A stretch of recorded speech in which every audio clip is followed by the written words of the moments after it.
Hindi inaasahan. Ganito nabuo ang desisyon ni LeBron na lumipat sa 76ers. May kapalit ang championship, Knicks humihiling ng malaking sakripisyo kay Kat.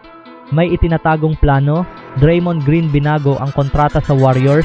Maraming NBA fans ang nagulat nang piliin ni LeBron James ang Philadelphia 76ers bilang susunod na destinasyon ng kanyang karera.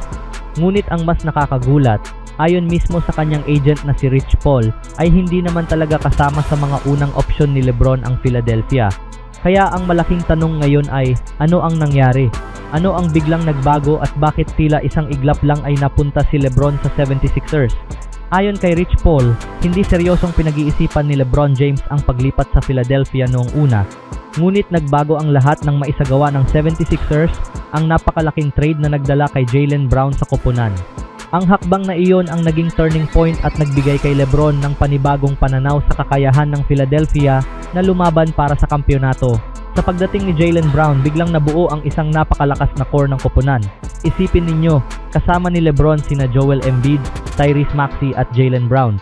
Para sa maraming analyst, isa ito sa pinakamalalakas na lineup na mabubuo sa NBA ngayong season. Hindi lang talento ang nakita ni LeBron sa Philadelphia, nakita rin niya ang malinaw na direksyon ng organisasyon.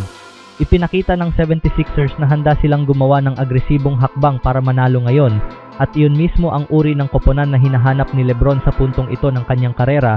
Ayon pa kay Rich Paul, ang trade para kay Jaylen Brown ang naging hudyat na seryoso ang Philadelphia sa kanilang hangaring makuha ang kampyonato.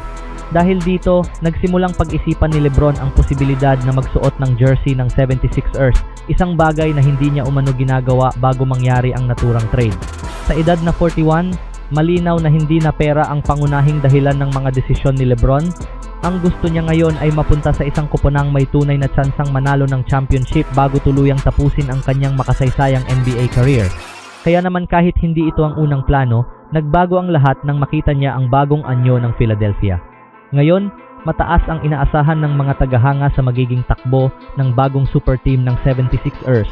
Ngunit gaya ng sinasabi ng maraming analyst, ang tagumpay ay hindi lamang nakasalalay sa dami ng superstar. Mahalaga rin ang chemistry, kalusugan ng mga manlalaro, at kung paano nila pagsasamahin ang kanilang mga talento sa loob ng court. Sa ngayon, isang bagay ang tiyak. Kung hindi nangyari ang trade para kay Jaylen Brown, malamang ay hindi natin makikita si LeBron James na nakasuot ng jersey ng Philadelphia 76ers. Isang desisyon, isang trade, at isang pangyayari ang tuluyang nagbago sa direksyon ng kanyang karera. Ano sa tingin ninyo? Tama ba ang naging desisyon ni LeBron James na piliin ang Philadelphia 76ers o may ibang koponan na mas bagay sana para sa kanyang huling yugto sa NBA?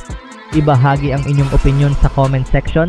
Samantala, isa na namang malaking usapin ang gumugulo ngayon sa New York Knicks at ang sentro ng lahat ng ito ay walang iba kundi si Karl Anthony Towns.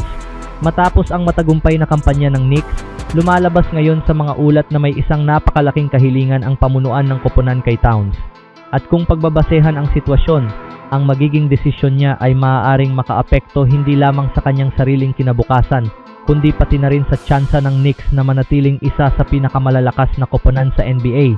Ayon sa mga ulat, nais ng New York Knicks na sundan ni Karl Anthony Towns ang naging halimbawa ni Jalen Brunson. Ibig sabihin, hinihikayat siyang tanggapin ang isang mas team-friendly na kontrata sa halip na kunin ang pinakamataas na halagang maaari niyang matanggap sa ilalim ng kasalukuyang collective bargaining agreement. Hindi ito maliit na desisyon para kay Towns. Sa kasalukuyan, kwalipikado siyang makipag-usap para sa isang contract extension na maaaring umabot sa humigit kumulang $272 milyong sa loob ng 4 na taon. Ngunit kung pipiliin niyang tumanggap ng mas mababang halaga, mas magkakaroon ng financial flexibility ang Knicks upang mapanatili ang kanilang core players at patuloy na makabuo ng isang koponang kayang lumaban para sa kampyonato sa mga susunod na taon. Hindi na bago ang ganitong sitwasyon sa New York. Noong nakaraan, voluntaryong tinanggap ni Jalen Brunson ang mas mababang kontrata upang mabigyan ng sapat na salary cap space ang Knicks. Dahil dito, nagkaroon ng pagkakataon ang koponan na makuha ang iba pang mahahalagang manlalaro at mapalakas pa ang kanilang lineup. Ngayon, tila umaasa ang pamunuan na ganoon din ang magiging pananaw ni Karl Anthony Towns. Gayunpaman, hindi magiging madali ang desisyong ito. Isa si Towns sa pinakamahuhusay na big men sa NBA at natural lamang na hangarin niyang makuha ang kontratang katumbas ng kanyang halaga. Para sa maraming manlalaro, maaring ito na ang huli nilang pagkakataon upang makakuha ng isang napakalaking long-term contract, kaya hindi basta-basta isinasantabi ang usaping pinansyal.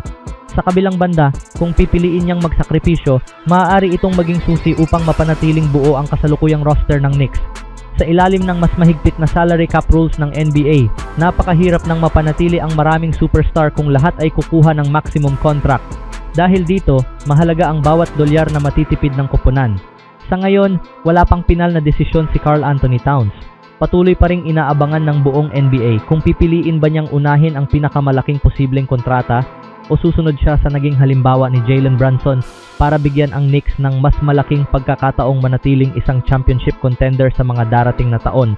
Habang wala pang kasagutan, isang bagay ang malinaw, ang magiging pasya ni Karl Anthony Towns ay maaaring maging isa sa pinakamahalagang kwento ng off-season at posibleng magdikta sa kinabukasan ng New York Knicks. Ano sa tingin ninyo? Kung kayo si Karl Anthony Towns, tatanggap ba kayo ng mas mababang kontrata alang-alang sa koponan o kukunin ninyo ang pinakamalaking halaga na nararapat sa inyo? Ibahagi ang inyong opinion sa comment section sa sumunod na balita. Kung akala ng marami ay pirma na lang ang kulang para manatili si Draymond Green sa Golden State Warriors, may isang detalye sa kanyang bagong kontrata ang naging usap-usapan sa buong NBA. Sa halip na magkaroon ng no-trade clause, isang probisyong magbibigay sa kanya ng kapangyarihang tanggihan ng anumang trade, pinili ni Draymond Green na huwag itong isama sa kanyang bagong kasunduan sa Warriors. Sa halip, isang 15% trade kicker ang isinama sa kontrata. Ibig sabihin, kung sakaling matrade siya sa ibang koponan habang umiiral ang kontrata, makatatanggap siya ng karagdagang kompensasyon bilang bahagi ng kasunduan. Ayon sa mga ulat, muling pumirma si Green sa Warriors sa isang taong kontrata na nagkakahalaga ng humigit kumulang $27.7 milyong dahilan upang manatili siyang bahagi ng koponan para sa darating na season. Bagamat halos pareho lamang ang halaga ng kontrata kumpara sa option na maaari niyang kunin, malaking usapin pa rin ang naging pagbabago sa mga kondisyon nito. Marami ngayon ang nagtatanong kung bakit hindi niya pinili ang no-trade clause, lalo na't isa siya sa pinakamahalagang haligi ng Warriors sa loob ng mahigit isang dekada. Para sa ilang NBA analysts, maaaring senyalis ito na nais ni Green na bigyan ang Golden State ng mas malaking kalayaan pagdating sa mga posibleng roster moves sa hinaharap. Sa kabilang banda, protektado pa rin siya sa pamamagitan ng trade kicker kung sakaling magkaroon ng hindi inaasahang trade. Hindi rin maikakaila ang naging ambag ni Draymond Green sa Warriors. Kasama ni Stephen Curry at ng iba pang veterano, naging mahalagang bahagi siya ng 4 na NBA championship ng koponan. Kilala siya hindi lamang sa kanyang depensa, kundi pati na rin sa kanyang pamumuno sa loob ng court. Sa nakaraang season, nagtala si Green ng average na 8.4 points, 5.5 rebounds at 5.5 assists bawat laro. Bagamat hindi ito ang pinakamataas na numero sa kanyang karera, nananatili siyang isa sa pinakamahalagang veterano ng Golden State dahil sa kanyang karanasan at kakayahang pamunuan ang depensa ng koponan. Sa ngayon, malinaw na nananatili si Draymond Green sa Warriors, ngunit ang bagong estruktura ng kanyang kontrata ay nagbukas ng iba't ibang espekulasyon tungkol sa direksyon ng koponan sa mga susunod na taon. Habang naghahanda ang Golden State para sa panibagong NBA season, maraming fans ang nag-aabang kung ito ba ang simula ng panibagong championship run o paghahanda na rin para sa mas malalaking pagbabago sa kanilang roster. Ano ang masasabi ninyo sa naging desisyon ni Draymond Green? Tama ba ang kanyang ginawa o mas mabuti sana kung iginiit niya ang no-trade clause? Ibahagi ang inyong opinion sa comment section. Huwag kalimutang i-like ang video, mag-subscribe sa channel at i-click ang notification bell para lagi kayong updated sa pinakabagong balita sa NBA.